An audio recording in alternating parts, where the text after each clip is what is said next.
The first thing that you need to do to be able to publish something to the web is to set up your website. We're using cPanel, which is at mccdgm.net/cPanel. Now you've been assigned a password and a username. I have several. I'm going to use Mary for this one. And you will use what was assigned to you, which should be some combination of your first name, last name. It's all inside of the classroom. When you first start, it's going to tell you to change your password. Now, your new password should have a combination of letters, numbers, capital and lowercase.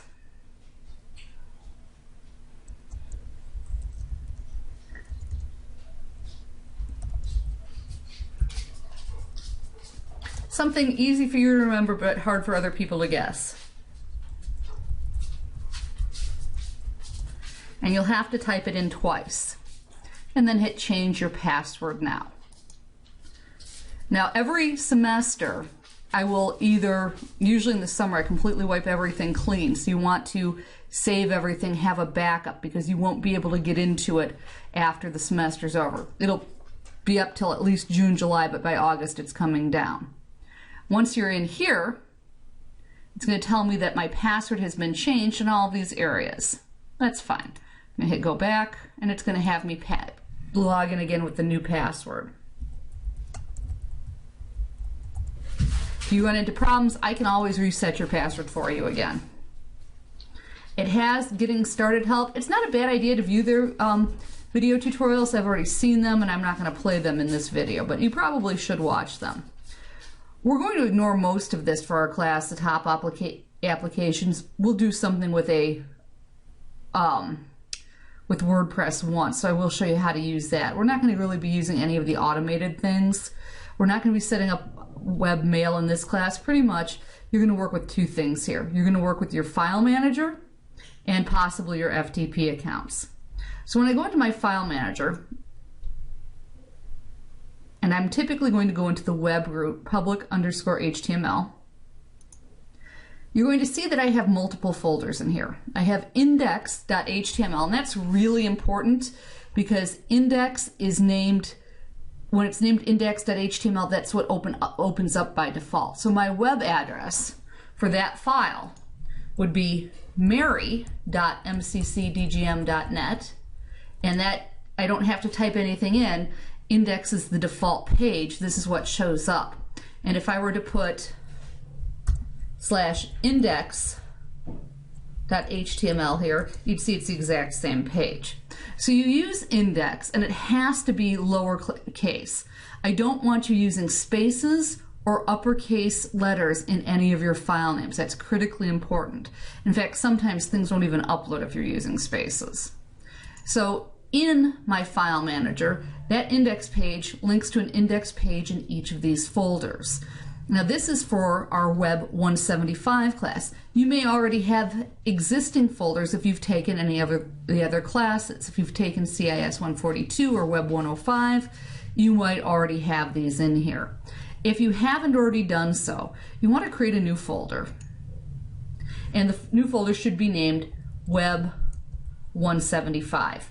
And that's going to be created in your public HTML folder. And you'll hit create new folder. I'm not going to because mine already exists. In this folder, we're going to put in a bunch of different things.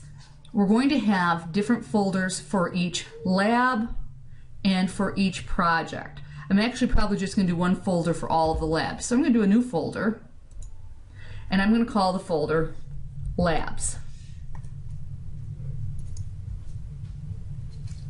And I could organize this a little bit further, which I'm going to do. I'm going to name a folder Images, and I'm going to drop my Eli image inside of there. Now typically if I was doing a full website, I would also have a folder for, and I'll go ahead and include that, cascading style sheets. and possibly one for JavaScript, but I don't think I'm going to end up using that in this class, at least not at the top level. So when I look at my index page here, and we'll see if that one exists. I think it exists, but I don't think I've put anything in it yet. So this is for website design, and it's here, but it's blank. There's nothing in it. So you'll see when I make modifications on this on the first exercise that it really uploads. Okay, so that's what you really need to do to get started. But what you need to know is you need to know how to set up your FTP account. Now you can set up separate accounts if you want to. I sometimes set up a separate account for each of my subfolders, but the easiest thing to do is just use the default account, which is whatever your username was assigned with your normal password, and you can click on the configure FTP client, and this is going to give us the information that we need to go on to the next video where we set up our Dreamweaver FTP software. Remember, FTP stands for File Transfer Protocol, and that's how you're going to upload your pages and your images and all of your files into your server. So this has directions for several different things. It doesn't tell you Dreamweaver, but this is really what you need to know. My username is Mary, and my FTP server is ftp.mary.mccdgm.net. The other thing that you need to remember is that everything that we're going to use is inside of public_HTML, and then I'm going to set it to the Web 175 folder.